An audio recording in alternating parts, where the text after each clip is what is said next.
Yohanes 20 ayat 19 sampai dengan ayat yang ke-23. Belum ada yang amin, berarti belum ketemu. Yohanes 20 ayat 19 sampai dengan yang ke-23. Kita akan baca bersama-sama karena cuma 3 ayat. 4 ayat. Yohanes 20 ya, sudah semua ketemu? Yohanes 20 ayat 19 sampai dengan yang ke-23. Ya. 2-3. Ketika hari sudah malam, pada hari pertama minggu itu berkumpullah murid-murid Yesus di suatu tempat dengan pintu-pintu yang terkunci karena mereka takut kepada orang-orang Yahudi. Pada waktu itu datanglah Yesus dan berdiri di tengah-tengah mereka dan berkata, "Damai sejahtera bagi kamu." Dan sesudah berkata demikian, ia menunjukkan tangannya dan lambungnya kepada mereka. Murid-murid itu bersuka cita ketika mereka melihat Tuhan. Maka kata Yesus sekali lagi, "Damai sejahtera bagi kamu. Sama seperti Bapa mengutus aku, demikian juga sekarang aku mengutus kamu." Ayat 22. Dan sesudah berkata demikian, ia menghembusi mereka dan berkata, "Terimalah Roh Kudus. Jikalau kamu mengampuni dosa orang, dosanya diampuni. Dan jikalau kamu menyatakan dosa orang tetap ada, dosanya tetap ada." Fokus kita di ayat 22, saudara, yang menjadi tema khotbah kita pada malam hari ini. Ayat 22 saya bacakan sekali lagi. Dan sesudah berkata demikian, ia menghembusi mereka dan berkata, "Terimalah Roh Kudus." Ketika Tuhan Yesus sudah dibangkitkan, menjelang dia naik ke surga, dia memberikan Roh Kudusnya atas hidup kita. Dikatakan di sini, dan berkata demikian, ia menghembusi mereka dan berkata, "Terimalah Roh Kudus." Menghembusi, kalau saudara pernah lihat anak kecil, kalau saudara juga masih kecil dulu, suka niup balon saudara. Artinya apa? Saudara sedang menghembuskan nafas saudara ke balon itu, supaya balon itu terisi udara, supaya terisi not nitrogen atau apapun itu saudara. Balon itu kalau diisi dengan gas itu, maka dia akan melayang tinggi, amin. Dia akan bisa terbang, amin. Haleluya. Jadi hari ini di Yohanes 20 ayat 22 Yesus berkata, dan sesudah berkata demikian, ia menghembusi mereka dan berkata, "Terimalah Roh Kudus." Artinya ini sesuatu yang penting saudara. Haleluya. Ini sesuatu yang penting karena apa? Hari ini banyak saya melihat orang-orang Kristen hidupnya nggak dipenuhi oleh Tuhan Yesus. Dalam artian begini, mereka berdoa oke dipenuhi Tuhan, tetapi dalam perjalanan banyak yang menggembosi hidup mereka sehingga Roh Kudus mudah bocor dalam hidupnya. Haleluya. Ada banyak anak-anak Tuhan hari ini, kenapa kok sepertinya kalau di gereja semangat, haleluya, tetapi setelah keluar kempes. Haleluya. Karena apa? Perhatikan baik-baik. Dan sesudah berkata demikian, ia menghembusi. Yesus menghembusi kita dengan Roh Kudus. Artinya apa? Dia mau menghembusi, memenuhi hidup kita dengan nafasnya, dengan firman-Nya, dengan kehidupannya. Tapi hari ini terkadang kita menggembosi Roh Kudus dalam hidup kita, sehingga pekerjaan Tuhan gak maksimal. Haleluya. Saudara tahu, ketika ban mobil itu satu bocor, saudara bisa lari kencang? Enggak. Mobil bisa rusak saudara. Pincang. Ada berapa banyak hari ini orang-orang Kristen pelayanan pincang? Karena apa? Roh Kudusnya tergembosi. Haleluya. Dengar baik. Ini bukan hanya buat setiap saudara yang mendengarkan ini live streaming atau tempat ini. Ini juga buat saya saudara. Artinya hari-hari ini kita gak boleh mengizinkan Roh Kudus itu tergembosi dalam hidup kita. Amin. Karena kalau tergembosi kita nggak bisa berjalan melayani Tuhan. Kita akan sering ketinggalan. Karena apa? Kita sering tambal ban. Haleluya. Ada berapa banyak hari ini orang-orang Kristen parkir karena hanya tambal ban sehingga kehilangan momentum Tuhan. Haleluya. Haleluya. Ada berapa banyak hari ini anak-anak Tuhan sementara memperlambat pekerjaan Tuhan dengan dia sering parkir untuk tambal ban. "Tuhan sebentar Tuhan, aku gak bisa mengiring Engkau, banku bocor, Roh Kudusku gak penuh, aku gak bisa bernapas nanti." Haleluya. Hari ini yuk, mungkin saudara bertanya-tanya, "Tuhan, kenapa hari ini kok sepertinya aku kadang-kadang bergairah, kadang-kadang enggak. Aku punya endurance yang kadang-kadang naik, kadang-kadang enggak stabil." Kenapa saudara? Karena saudara izinkan Roh Kudus tergembosi atas hidupmu. Haleluya. Kalau hari ini Yesus memenuhi engkau, pegang itu. Jangan sampai ada di dalam hidupmu yang adalah bait Allah mengizinkan paku-paku atau jarum-jarum sekecil apapun yang menggembosi hidupmu. Karena itu akan membuat engkau tidak bisa terbang tinggi di hadapan Tuhan. Balon kalau sudah kena jarum sedikit, saudara, dia sudah terbang mungkin mengatasi pepohonan, mengatasi gunung-gunung. Tapi kalau dia izinkan kebocoran terjadi, jatuh.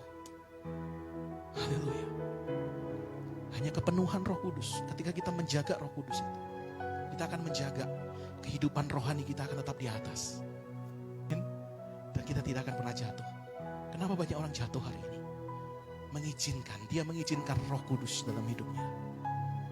Digembosi. Amin. Hari ini pulang dari tempat ini, jangan mau digembosi. Haleluya. Jangan mau digembosi. Roh kita harus selalu penuh.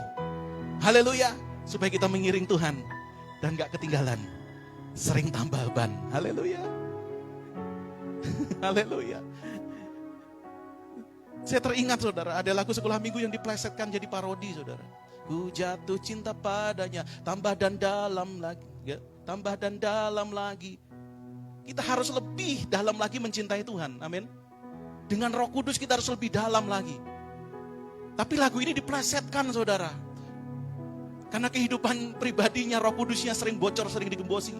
Lagunya berubah. Ku jatuh cinta padanya, tambal ban dalamnya, tambal ban dalam lagi. Aduh, ku jatuh cinta padanya, tambal ban dalamnya. Kita mau menjadi orang Kristen yang mau tambah dalam cinta Tuhan, atau hanya mau sering tambal ban, saudara. Haleluya. Ini pilihan kita. Kita mau menjadi orang Kristen yang semakin hari semakin tambah cinta kepada Tuhan, atau sering parkir karena tambal ban terus. Terjadi kebocoran dalam hidup kita. Amin. Haleluya. Yuk, angkat tangan di hadapan Tuhan. Tuhan, aku mau hidupku, Tuhan, tidak bocor lagi. Roh Kudus-Mu akan aku pelihara. Tidak ada aku izinkan paku-paku. Hari ini tidak ada aku izinkan Tuhan jarum-jarum untuk menggembosi Roh-Mu atas hidupku dalam nama Yesus. Amin. Haleluya. Haleluya. Saya hari ini mau bagi 4 hal, saudara. Apa yang menggembosi Roh Kudus dalam hidup kita, sehingga hidup kita seringkali tergembosi, saudara. Yang pertama, saudara, kita baca dalam Lukas, saudara. Lukas 24. Lukas 24 ayat 36. Mulai, saudara. Lukas 24 ayat 36. Saya bacakan buat setiap kita. Dan sementara mereka bercakap-cakap tentang hal-hal itu, Yesus tiba-tiba berdiri di tengah-tengah mereka dan berkata kepada mereka, damai sejahtera bagi kamu. Dikatakan Yesus tiba-tiba berdiri di tengah-tengah mereka dan berkata kepada mereka, damai sejahtera bagi kamu. Kata damai sejahtera itu artinya apa sih, saudara? Damai sejahtera itu artinya adalah hati yang tidak menyimpan kepahitan. Amin. Damai sejahtera itu berarti hati yang tidak dipenuhi dengan luka. Damai sejahtera itu berarti hati yang dipenuhi dengan selalu bisa mengampuni. Amin. Damai sejahtera itu berarti hati yang tidak menimbulkan pertengkaran. Haleluya. Haleluya. Artinya hari ini, hal pertama yang seringkali menggembosi Roh Kudus atas hidup kita adalah karena kita seringkali membiarkan luka hati itu menganga atas hidup kita. Orang yang sering luka hatinya, saudara, jangan harap dia akan konstan dipenuhi oleh Roh Kudus Tuhan. Hari ini mungkin ketika mendapatkan lawatan Tuhan, dia merasa dipenuhi. Keluar, kempes lagi, saudara. Membiarkan hidupnya ada luka yang menganga. Ada satu kisah yang memberkati saya, saudara, dalam 1 Samuel. Nanti kita akan kembali dalam Lukas 24, saudara. 1 Samuel 18, saudara. 1 Samuel 18, ayat yang ke-6 mulai. Tetapi pada waktu mereka pulang, ketika Daud kembali sesudah mengalahkan orang Filistin. Ini ceritanya Daud dengan Saul, ya saudara. Keluarlah orang-orang perempuan dari segala kota Israel menyongsong Raja Saul sambil menyanyi dan menari-nari dengan memukul rebana, dengan bersukaria dan dengan menyembunyikan gerincing. Dan perempuan yang menari-nari itu menyanyi berbalas-balas, katanya, Saul mengalahkan beribu-ribu musuh, tetapi Daud berlaksa-laksa. Lalu bangkitlah amarah Saul dengan sangat, dan perkataan itu menyebalkan hatinya. Perhatikan baik-baik. Perkataan itu menyebalkan hatinya ketika dibanding-bandingkan dengan Daud ya. Sebab pikirnya kepada Daud diperhitungkan mereka berlaksa-laksa, tetapi kepadaku diperhitungkannya beribu-ribu. Akhirnya jabatan raja itu pun jatuh. Ya. Haleluya, kalau saudara baca nanti. Terus di situ. Roh Kudus itu undur daripada Saul. Haleluya. Karena apa? Dia buka celah untuk hatinya terluka. Karena dibanding-bandingkan. Amin. Haleluya. Begitu sensitifnya, begitu pentingnya ternyata hati ini. Makanya ini kesambungan dari khotbah saya Rabu lalu saudara. Bagaimana kita harus menjaga hati. Karena dari kita menjaga hati akan terpancar gairah kehidupan yang luar biasa. Amin. Tapi kalau kita membiarkan hati kita sering terluka hari-hari ini, maka kita akan seperti Saul, Roh Kudus undur. Dan Roh Kudus gak berkuasa lagi atas hidupnya. Dengar baik hari ini. Betapa pentingnya kita menjaga hati kita supaya hati kita menjadi hati yang anti gores. Amin. Amin. Terlindung dari segala benturan goresan apapun. Haleluya. Jangan hanya handphone saja yang dikasih anti gores. Haleluya.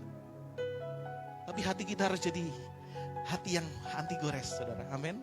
Saya saksikan waktu kita kumpul doa di tempat ini hari Selasa, 2 Selasa yang lalu, saudara. Waktu saya habis melayat mertua dari Bapak Nelson, saudara. Di daerah Permata Hijau, Permai itu, saudara. Ada motor tiba-tiba berhenti mendadak. Truk. Akhirnya nabrak dengan mobil saya gitu. Tapi enggak apa-apa lah. Dia tiba-tiba berhenti. Truk. Udah dia kabur, ya sudah.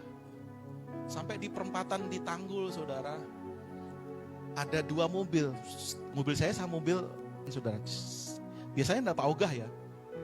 Saya tunggu dulu, saudara. Karena saya mau mengalah. Siapa tahu orang yang di sebelah mau duluan. Karena itu harus jadi 1 jalur. Dari 2 jalur menjadi 1 jalur. Orang yang sini gak bergerak. Paugahnya. Maju. Saya dengar, saudara. Walaupun kaca mobil saya tutup. Akhirnya saya maju. Paugah ini teriak kabar. Dasar goblok. Saudara, kalau hari itu saya marah pantas, saudara. Saya buka kaca. Siapa yang goblok gitu? Iya kan, saudara? Tapi hari itu, saudara, nggak ada terbesit sekalipun untuk saya buka kaca untuk saya kembali memarahi dia, enggak, saudara. Enggak. Saya jalan, saya lepaskan pengampunan Tuhan, ampuni orang ini. Dia nggak ngerti apa yang dia perbuat, saya bilang dengan perkataannya. Dan saya nggak mau terlukai itu, saudara. Saya nggak mau biarkan itu hati saya terluka. Hari ini mungkin hal-hal yang kecil. Kita berjumpa dengan siapapun hari ini. Hati kita mungkin seringkali terluka, tersinggung, iri atau apa. Yuk, jangan izinkan itu terjadi. Karena ketika mengizinkan, luka hati itu menganga atas hidup kita.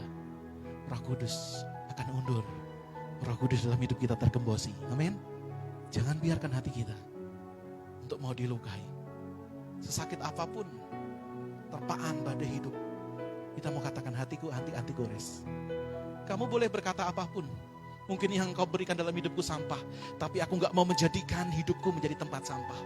Aku mau keluarkan itu. Artinya apa? Aku mau mengampuni engkau. Aku gak mau biarkan hidupku dipenuhi dengan sampah. Amin. Karena hidupku mau jadi anggur barunya Tuhan. Dipenuhi dengan anggur baru yang daripada Tuhan. Aku mau isi dengan air hidup yang daripada Tuhan. Aku mau menjadi bejana yang telah bersih dari segala kotoran apapun. Haleluya.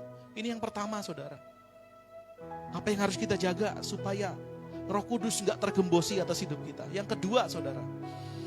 Kita kembali lagi dalam Lukas. Lukas 24, saudara. Tadi ayat 36, sekarang ayat 37. Mereka terkejut dan takut dan menyangka bahwa mereka melihat hantu. Ayat 38. Perhatikan. Akan tetapi ia berkata kepada mereka, mengapa kamu terkejut? Dan apa sebabnya timbul keraguan-raguan di dalam hati kamu? Haleluya. Yang kedua, yang seringkali membuat Roh Kudus itu tergembosi atas hidup kita. Karena dalam kehidupan kita masih ada keraguan-raguan. Amin. Kadang keraguan-raguan itu yang gak membuat sesuatu pekerjaan Tuhan terjadi atas hidup kita. Amin. Terhambat karena kita ragu-ragu. Amin. Keraguan-raguan ini berarti menjadi awal bencana. Roh Kudus itu akan tergembosi atas hidup kita. Karena ingat, keraguan-raguan ini tidak akan membawa kita kepada tujuan yang Tuhan sudah tetapkan. Amin. Kalau kita ragu-ragu, kita nggak akan sampai kepada tujuan, saudara. Amin. Dulu waktu saya masih belum punya kendaraan, saya masih sering naik angkot, saudara. Naik angkot, Metro Mini, Kopaja.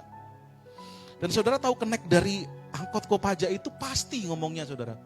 Melayu, Melayu, Melayu, Melayu. Blem, Pulau Gadung. Pasti kan? Saudara naik nggak kalau begitu?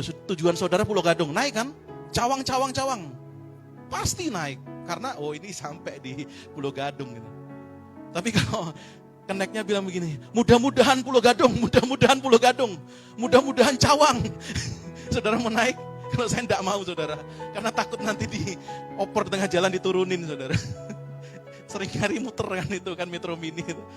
Kalau wah ini kosong nih, satu dilempar di sana aja gitu kan. Haleluya. Ini perjalanan yang enggak penuh kepastian, saudara. Dan ini menggembosi hidup kita karena enggak akan sampai kepada destiny yang Tuhan mau. Amin. Salah satu hal hari ini yang menggembosi hidup kita. Karena kita ragu. Amin. Haleluya. Haleluya. Jangan pernah ragu. Amin. Sama Tuhan jangan pernah ragu. Janjinya ya dan amin. Haleluya. Sampai hari ini saya belajar untuk tidak meragukan Tuhan, saudara. Bagaimana Tuhan bekerja atas hidup saya. Yang terkadang mustahil. Dengan pikiran saya. Tapi sebenarnya di hadapan Tuhan gak mustahil. Amin. Setiap hari saya berjalan. Ada dua dilema terkadang, saudara. Kita mau percaya terus atau kadang ya sudahlah. Mungkin ini bukan jalannya. Kadang seperti itu kita nyerah, kita ragu-ragu. Tapi yang selalu menguatkan saya adalah Tuhan saya Tuhan yang tidak pernah ingkar janji. Buruk apapun saya harus lewati. Amin. Haleluya. Artinya gini, kalau Tuhan izinkan kita berjalan di dalam lembah kekelaman hari ini, saudara, bersyukur. Karena apa? Kita tidak diam di tempat. Haleluya. Kalau Tuhan izinkan kita berjalan di lembah kekelaman, artinya kita tidak diam di tempat. Yang cilaka kalau kita diam di dalam lembah kekelaman. Tapi firman Tuhan katakan apa? Kita berjalan di lembah kekelaman. Artinya apa, saudara? Sementara kita melewati lembah kekelaman. Dan pasti lembah kekelaman itu ada ujungnya. Dan kita akan sampai kepada yang namanya kemenangan. Sampai yang namanya kadaluarsa dari segala macam itu. Dan kita akan tampil sebagai pemenang. Amin. Haleluya. Makanya hari ini kita belajar gak pernah takut. Gak pernah ragu akan menghadapi masalah, saudara. Ku kan berdiri di tengah badai dalam kekuatan yang kau berikan sampai kapanpun ku kan bertahan karena Yesus selalu menopang. Kan bertahan dalam tekanan dengan kekuatan yang kau berikan sampai kapanpun tak tergoyahkan karena Yesus selalu menopang ada topangan dari Tuhan Yesus yang akan membuat kita melewati lembah kekelaman. Amin. Dalam berbagai tekanan apapun saya yakin, saudara, kita akan tampil sebagai pemenang. Tapi hari ini kadang keraguan yang membuat kita putar balik, putar arah, saudara. Sehingga kita gak mengikut lagi janji Tuhan. Saya mau katakan, kalau engkau masih ragu-ragu, engkau menggembosi Roh Kudus atas hidupmu. Haleluya. Ketika engkau masih ragu-ragu, engkau menggembosi Roh Kudus atas hidupmu. Tetapi iman dan percaya akan membangkitkan roh Tuhan atas hidup. Amin. Ini yang kedua, saudara. Yang ketiga, saudara. Yang ketiga, apa kali menggembosi Roh Kudus dalam hidup kita? Yang ketiga, saudara. Masih dalam Lukas 24, saudara. Kita lompat di ayat yang ke-45. Ayat yang ke-45. Lalu ia membuka pikiran mereka sehingga mereka mengerti kitab suci. Perhatikan baik. Lalu ia membuka pikiran mereka sehingga mereka mengerti kitab suci. Jadi yang ketiga saudara, apa yang menggembosi Roh Kudus atas hidup kita? Karena terkadang kita menutup pikiran kita dengan firman Tuhan. Haleluya. Kita nggak mengisi pikiran kita dengan firman Tuhan. Kita hanya mengisi pikiran kita dengan kekhawatiran, ketakutan. Berita-berita yang membuat kita sepertinya ciut nyali kita untuk menghadapi segala tantangan. Tapi dengar baik hari ini. Kalau kita taruh pikiran kita, kita taruh firman Tuhan. Kita membuka pikiran kita untuk firman Tuhan. Mengisi hidup kita. Yang terjadi apa saudara? Yang terjadi, kita gak akan pernah tergembosi. Hidup kita semakin hari semakin bergairah. Haleluya. Coba saudara hari ini, orang yang hidup dengan tekanan berjalan dengan orang yang girang. Haleluya. Lebih cepat mana saudara? Lebih cepat orang yang tanpa beban. Amin. Dia berlari, makanya orang lari maraton tuh gak ada saudara yang gembel rangsel gak ada. Pakai tas gak ada. Kayak mau hiking ke gunung gak ada. Haleluya. Kalau kita mau lari di hadapan Tuhan bersama dengan Tuhan, lepaskan semua beban. Jangan isi ini dengan sesuatu di luar Tuhan. Isi dengan kebenaran firman Tuhan. Haleluya. Di grup banyak yang share firman Tuhan. Yuk, itu biar menguatkan kita. Haleluya. Ada banyak anak-anak Tuhan hari ini share, terus share. Dan semua medsosmu ayo isi gitu kan. Isi dengan kebenaran firman Tuhan. Haleluya. Saya paling sebel kalau buka TikTok saudara. Isinya hal-hal yang gak jelas. Udah main scroll aja. Tapi kalau firman Tuhan, saudara berhenti. Jangan saudara scroll, perhatikan baik gitu kan. Karena apa? Ketika kau mengisi dengan firman Tuhan itu, hidupmu akan kuat. Roh Kudus akan tetap dalam hidupmu. Dia tidak akan dia tidak akan pernah tergembosi atas hidupmu. Amin. Ini yang ketiga saudara. Yang keempat saudara, yang terakhir. Apa yang menggembosi Roh Kudus atas hidup kita?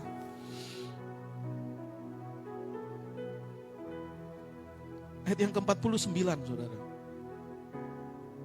Dan aku akan mengirim kepadamu apa yang dijanjikan Bapakku.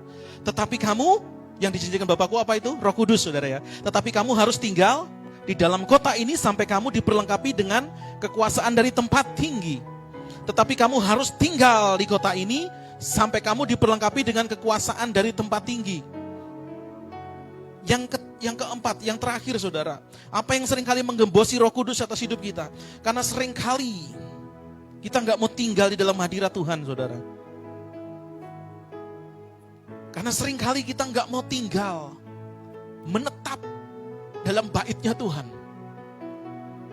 Kita lebih sering mau bermain di luar halaman, bahkan di luar halaman orang. Kita gak mau pernah menantikan bagaimana Bapa itu akan memberkati kita, memenuhi hidup kita. Makanya ada pepatah rumput tetangga selalu lebih hijau. Kita sepertinya pengen lihat ke sana saudara. Kita sepertinya terkungkung di dalam area Bapa hari ini. Saya mau katakan saudara, ketika engkau keluar seperti si bungsu, engkau gak akan mendapatkan apa-apa. Meskipun engkau dibekali dengan harta yang luar biasa, engkau akan kecewa seperti si bungsu. Hari ini kalau engkau melihat dunia di luar sepertinya indah dan baik, engkau akan kecewa seperti si bungsu saudara. Dan kau hanya akan bisa kembali kepada Bapa. Bapa ampuni aku.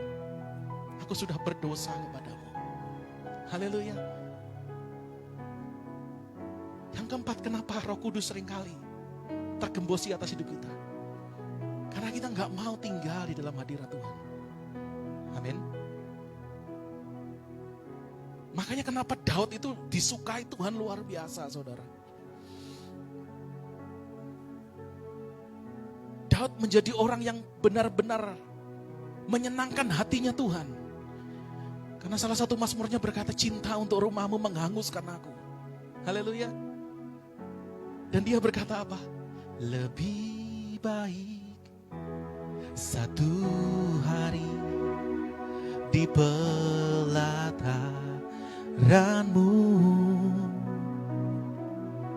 daripada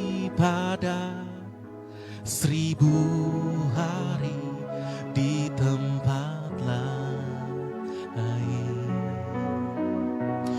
Aku memujimu, aku menyembahmu. Kau Allah yang hidup dan menikmati semua kemurahan-Mu.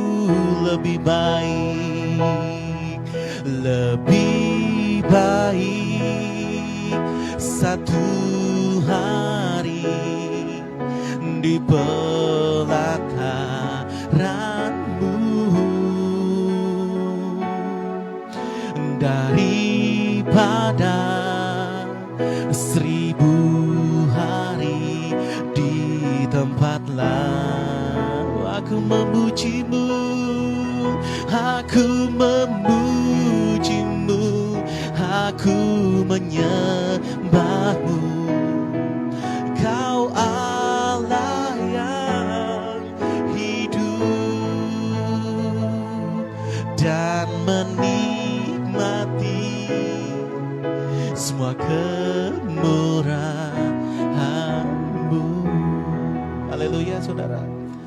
Karena kita mau tinggal di dalam bait-Nya Tuhan. Dan kita mau berkata, lebih baik aku tinggal di dalam rumah-Mu 1 hari Tuhan, daripada 1000 hari di tempat lain. Karena itu sangat menyenangkan hatiku saudara. Daud begitu piawai untuk menyenangkan hatinya Tuhan saudara. Sebagai konklusinya saudara, sebagai kesimpulannya hari ini, ketika kita tidak meleset melayani perasaan Tuhan, itu lebih baik daripada kita hanya taat kepada perintah saudara. Amin. Terkadang syariat kita itu saudara, hukum kita itu kadang-kadang asal kita menjalankan perintah itu sudah baik. Oke, itu baik. Tapi yang lebih baik yang menyenangkan hati Tuhan adalah ketika kita tidak meleset untuk melayani perasaannya, ketika kita mengerti isi hatinya. Haleluya. Saya bangga saudara kalau anak saya menurut atas apa yang menjadi perkataan saya. Saya bangga. Tapi saya jauh lebih bangga ketika saya tidak memerintahkan sesuatu, anak saya berinisiatif untuk menyenangkan hati saya. Saya jauh lebih bangga.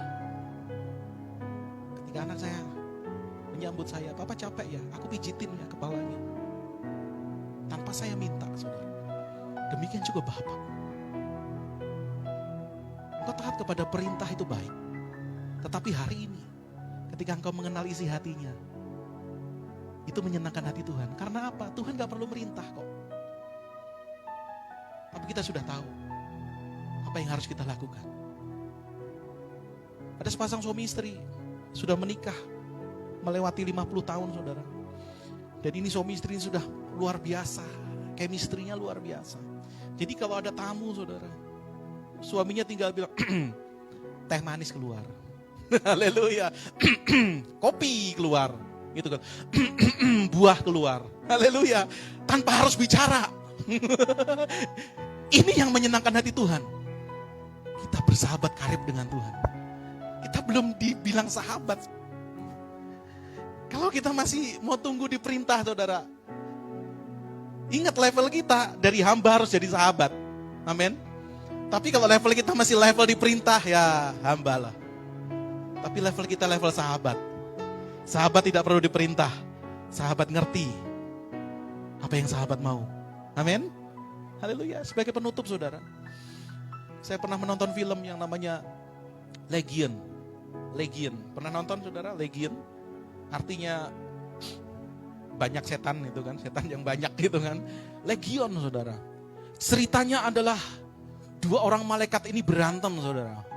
Gabriel dan Michael. Suatu ketika Gabriel diperintahkan Tuhan karena dia malaikat pewarta, mengumumkan bahwa manusia ini sudah saatnya harus kita binasakan. Tidak ada satupun manusia yang hari ini menyenangkan hatiku. Gabriel mengumumkan perintah itu. Dan dia membuka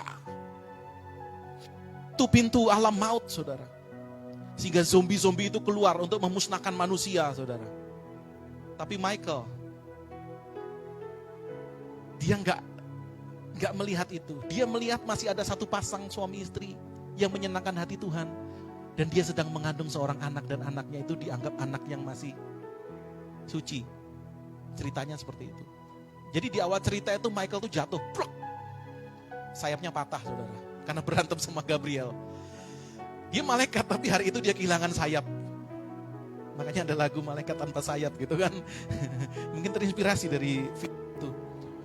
Dan akhirnya Michael ini bersama dengan 2 orang suami istri ini menjaga bayi ini saudara di sebuah kafe karena zombie-zombie itu menghancurkan dia. Ini surat dari Gabriel karena Gabriel membuka pintu alam maut sehingga manusia akan dimusnahkan saudara. Dan dengan tenaga era masa kini saudara, ada pistol, ada apa, itu mereka dibunuhin semua itu, zombie-zombie semua itu. Sampai akhirnya selamat saudara, bayi ini lahir dengan selamat saudara. Tapi Gabriel menemukan Michael. Saat itu Michael sudah bukan lagi malaikat karena dia sudah jatuh. Dibunuhlah Michael. Habis, tapi dia hilang. Tapi setelah hilang, di penutup dari film itu saudara, itu yang berkati saya luar biasa saudara.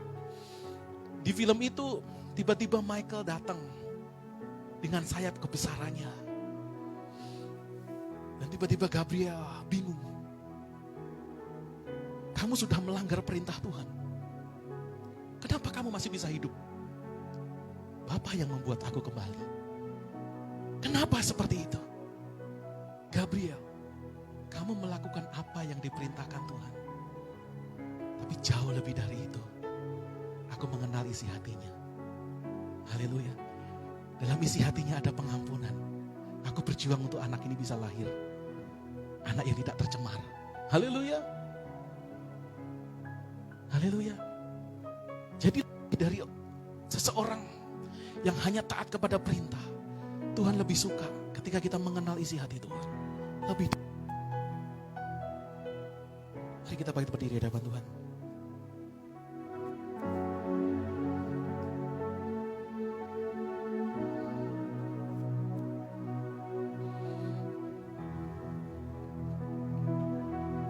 Malam hari ini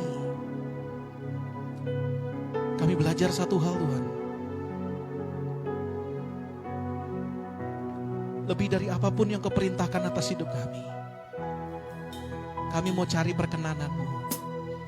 Kami mau cari, kami mengenal isi hati-Mu.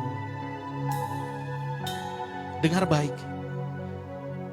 Untuk mencari perkenanan Tuhan. Untuk mengenal isi hatinya Tuhan hari ini. Engkau perlu menyelam lebih dalam lagi. Dalam penyembahan.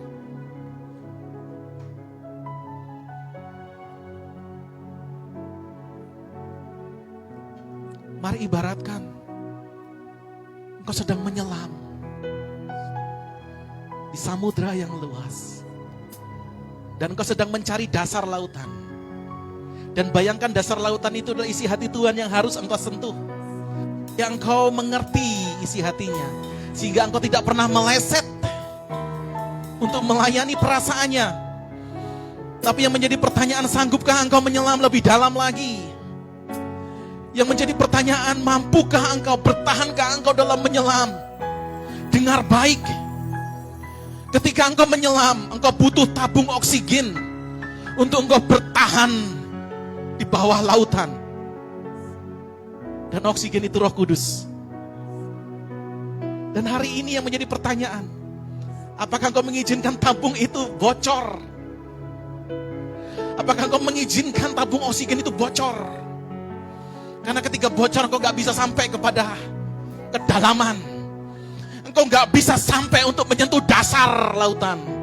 Hari ini engkau gak bisa menyentuh isi hatinya Tuhan. Mustahil engkau memelayani perasaannya tanpa engkau pastikan. Hari ini Roh Kudus dalam hidupmu tidak pernah tergembosi. Ketika engkau pastikan dalam hidupmu Roh Kudus tidak pernah bocor atas hidupmu. Engkau pastikan tabung oksigenmu tidak akan pernah mengalami kebocoran. Maka engkau akan bisa menyelam lebih dalam menemukan dasar hatinya Tuhan. Dengar baik. Hari ini ketika engkau mengenal janji ini, ketika engkau mengenal, ketika engkau disingkapkan atas pewahyuan ini, mari kita sadar di hadapan Tuhan. Selama ini mungkin engkau hanya berenang, hanya melakukan perintah Tuhan. Apa itu baik? Baik. Tapi apakah itu sudah berkenan dan menyenangkan hati Tuhan? Kalau engkau hanya menjadi manusia yang hanya siap diperintah, mohon maaf, engkau tidak jauh beda seperti robot. Engkau bukan benda mati. Engkau bukan robot, tetapi engkau punya inisiatif, engkau punya akal untuk menyenangkan isi hati Tuhan. Makanya hari ini, bagaimana engkau menyenangkan hati Tuhan? Ketika engkau sentuh hatinya, engkau tahu getaran cinta, engkau tahu apa yang dia harap, dan engkau lakukan. Bahkan sebelum itu keluar dari mulut bibirnya, engkau sudah tahu apa yang terbaik buat itu, buat Tuhan Yesus. Hari ini, terima kasih ya Bapa. Malam hari ini, hidup kami mau menyelam lebih dalam lagi. Tapi malam hari ini kami mau Tuhan pastikan Engkau menghembusi kami dengan roh-Mu. Dan kami mau pastikan tabung oksigen kami, tabung Roh Kudus kami yang kami pakai untuk menyelam dalam penyembahan lebih dalam lagi tidak akan pernah mengalami kebocoran, tidak akan pernah tergembok atas hidup kami. We worship you Lord.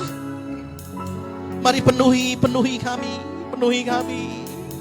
Dan malam hari ini kami mau pastikan Tuhan, kami tidak mau izinkan hati kami terluka yang akan menggembosi Roh Kudus-Mu atas hidup kami. Malam hari ini tidak izinkan dalam hidup kami ada keraguan-raguan. Malam hari ini kami mau Tuhan Yesus, pikiran kami terbuka, tidak tertutup oleh firman-Mu. Malam hari ini kami mau tinggal di dalam bait-Mu.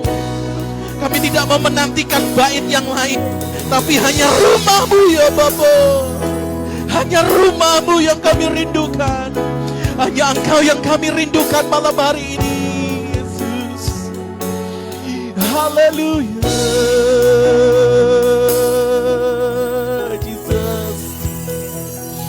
Jesus.